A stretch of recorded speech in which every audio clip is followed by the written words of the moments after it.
Thank you, Secretary General Riley, colleagues, partners from the industry, of course, distinguished ladies and gentlemen of the media. Let me welcome you to this press conference. Of course, it is occurring during Caribbean Week, the 2015 edition. Secretary General already outlined the broad objectives that we come to New York every year with, and I think we've had some good meetings, and we're not quite finished yet. Some very important activities, including, of course, tomorrow night, the Jollifications, Rum and Rhythm. I'm sure that shouldn't have to work too hard to get you to come to that event. Look forward to seeing you.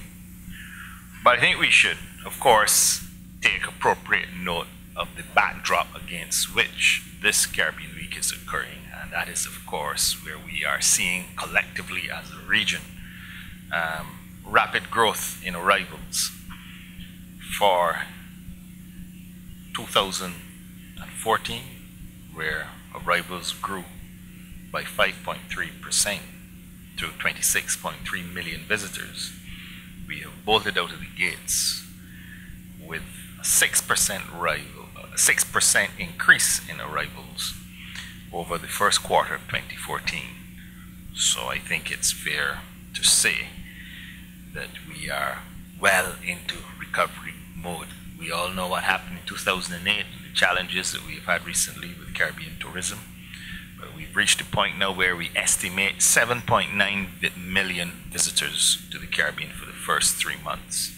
And this is the 5th consecutive year in which arrivals grew during the first quarter, and of course the 17th quarter of continuous growth.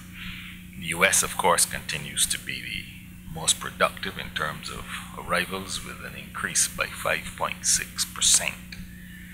The Canadian market, of course, also grew by an equally impressive 5.4%. Of course, Cuba and the Dominican Republic were recording the highest levels of arrivals.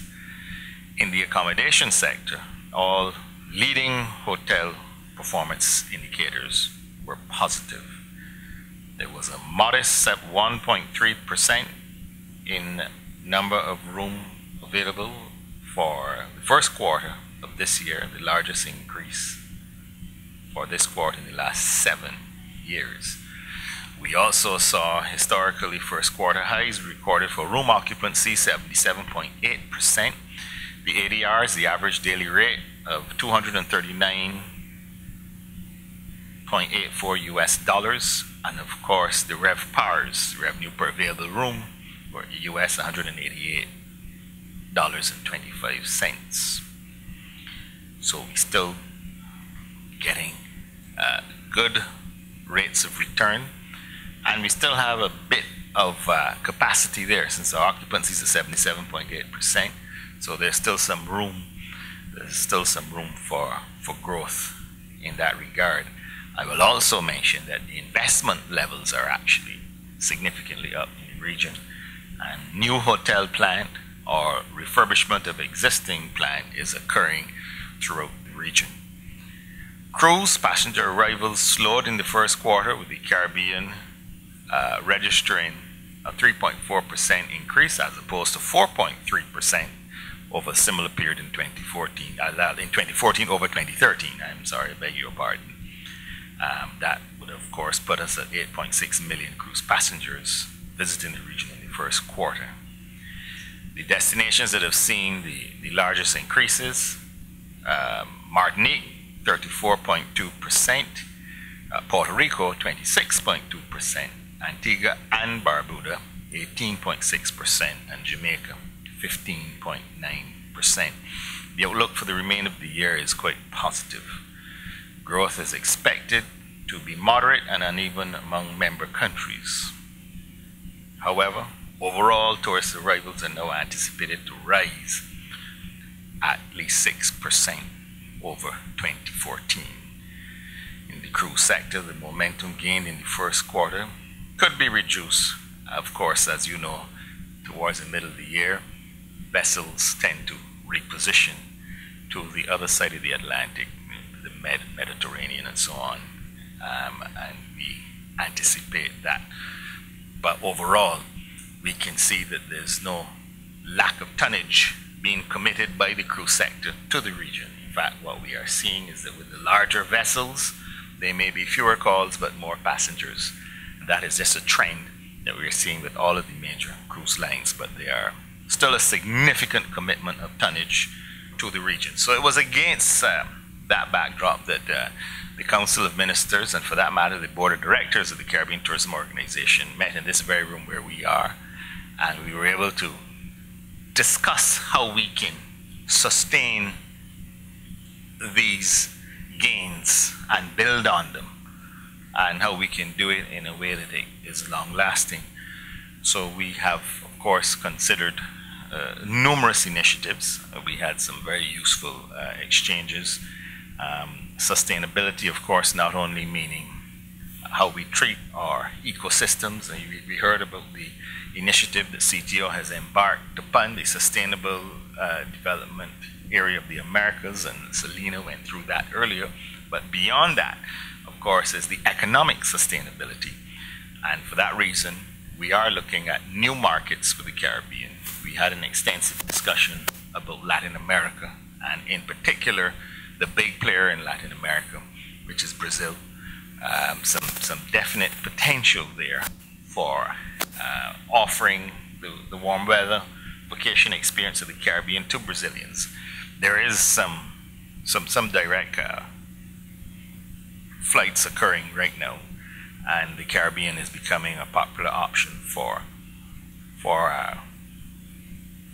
Brazilian vacation seekers, and we will continue to develop that. So I think that there's a move on the part of the Caribbean to look beyond our traditional source markets, Asia as well, and again the big player in Asia obviously would be China. So we are looking to see how we can cooperate via the various fora that CTO possess, that we can better leverage these possibilities and in essence put the tourism industry of the region on a more sustainable footing. If you're offering tourism services to the world, you need to indeed offer them to the world, and not just to the US, the UK and Canada, and a few countries in Europe.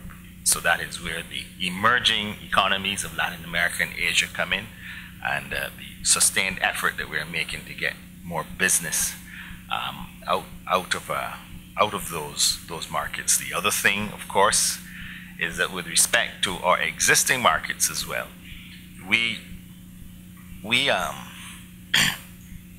work very hard as tourism destinations to try to attract airlift, because that is the only way you can really get long-stay visitors to the Caribbean, other than, well, if you own your own yacht. But you can't take a train or catch a bus or drive to the Caribbean. You have to fly.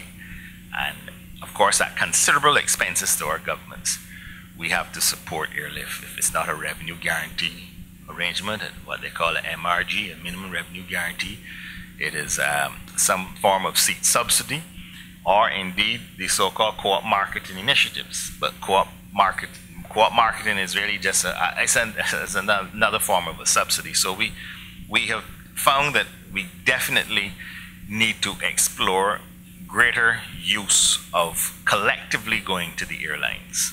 The example of how Barbados and Tobago have been working with GAL to actually have a Brazil flight that now does a double drop in Scarborough, Tobago and Bridgetown, Barbados. And there was a definite feeling that we can do some more work together. I believe Martinique and Suriname are doing some things together, and there's more scope for that kind of work, and in essence also allowing us to more creatively get our tourism services offered to the world, because if you can have more airlift connections, you can then get greater movement to the region. The other thing that we discussed, which is very closely related to that, because if you're talking about a multi-destination vacation, you have to be able to get around within the region. It is still a bit of a challenge, and the Caribbean Tourism Organization is going to work with the providers of airlift within the region, LIAT, Cape Air, Seabourn, all of them. In fact, we have an aviation task force that's been doing some very good work for the CTO in terms of how we can facilitate better movement. But equally as important is the issues of seamless travel in the region. There are actually islands in the Caribbean, because I suppose of their previous colonial links, where you literally need a visa to travel within the region. I mean, we have to work on eliminating, bringing down some of those barriers. Even this issue of filling in immigration forms and what we can do, which we successfully did when we hosted the Cricket World Cup in 2007, albeit only with 9 countries. What can we do to allow for easier movement within the Caribbean region? And CTO is going to be working with the regional security system, working with the various immigration authorities and seeing if there's anything we can do to make that easier, to make it a little less difficult for persons who are coming in the region as well and would want to have a multi-destination experience. Everyone doesn't like cruises. Cruises are popular, but some people would not mind flying between the islands, and it's our job to make that easier. The other reality is, to get to some of our CTO members, you do have to use an intra-regional carrier, because all of the islands do not have international airports, or should I say airports that can take the wide-bodied aircraft and so that come in from the major cities from outside of the region. So it's important to have a network of an airline network that is intense enough that our visitors, and for that matter our citizens of the Caribbean, can get around. It's important, and that's something that we continue to work with. One of the other things that did come up very strong, and the Secretary General alluded to it when he outlined the specific objectives, is that the diaspora in this New York area, and indeed the whole of the US, they want to be more involved in this whole process of attracting visitors to the region, and for that matter, the development of the region.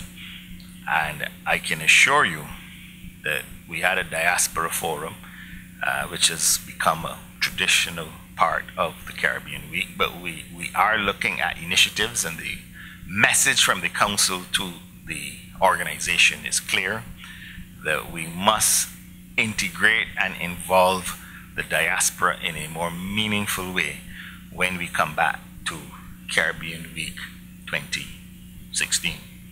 And I can look forward to that. And by that, I don't necessarily mean throwing a wonderful concert somewhere and inviting a few artists and having a good time, but also assisting members as they try to facilitate, should we say, facilitate the development and how better to leverage this tremendous resource that we have. Large numbers of Caribbean citizens, even in this tri-state area here alone, and many of them positioned quite in quite influential places, and we need to take better advantage of that. With respect to the Caribbean Week as well, we think that there may be some other things that could possibly be changed as well, and it may even impact this very event that we're having, not in a negative way, but there's a view that there are a few things we can look at going forward as far as Caribbean Week and what we have to do.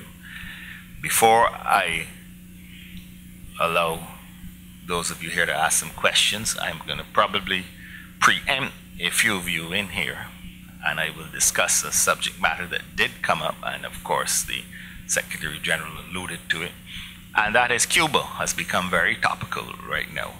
And so rather than wait for you to ask, I would tell you, Cuba is not a problem for the CTO or the Caribbean. We are not afraid of what is happening in Cuba. As a matter of fact, Cuba is a member of the Caribbean Tourism Organization and has been for some time. There was even an occasion, not recently, when a Cuban Minister of Tourism attended Caribbean Week. It was a few years ago, but he was given a visa to come to this country because of Cuba's membership with the CTO. So, whereas this whole idea of visiting Cuba is new for Americans, it is not new at all for any of us. In fact, Cuba gets more tourists per year than anyone else in the Caribbean except the Dominican Republic. And if you want to know the numbers, it's north of 3 million. So we are not talking about a country that is new to tourism at all. They don't get any Americans, but they get 3 million visitors. Cuba's largest source market is a major source market for all of us in the Caribbean. So we are already competing against Cuba. That largest source market, of course, is Canada. Canadians love Cuba, and we are already trying to get business from Canada alongside of Cuba. So the competition from Cuba is not new. Where I'm from in Barbados, the United Kingdom is our largest source market, and so I have to compete against Cuba to get Brits because they are going to Cuba, and that is the simple reality.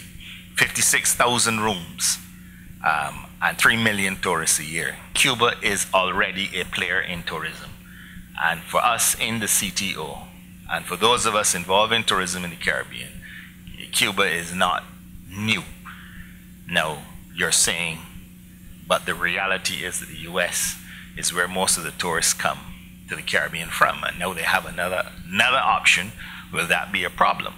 The answer again is no, because the way we see it, if any of our members is able to attract visitors to the region, it's good for the region. More people coming to Cuba means more people coming to the Caribbean, and therefore the natural thinking of us at the Caribbean Tourism Organization is that it can only augur well for us. Those persons who were previously not coming to the region that are now coming to the region via Cuba can only redound to our benefit.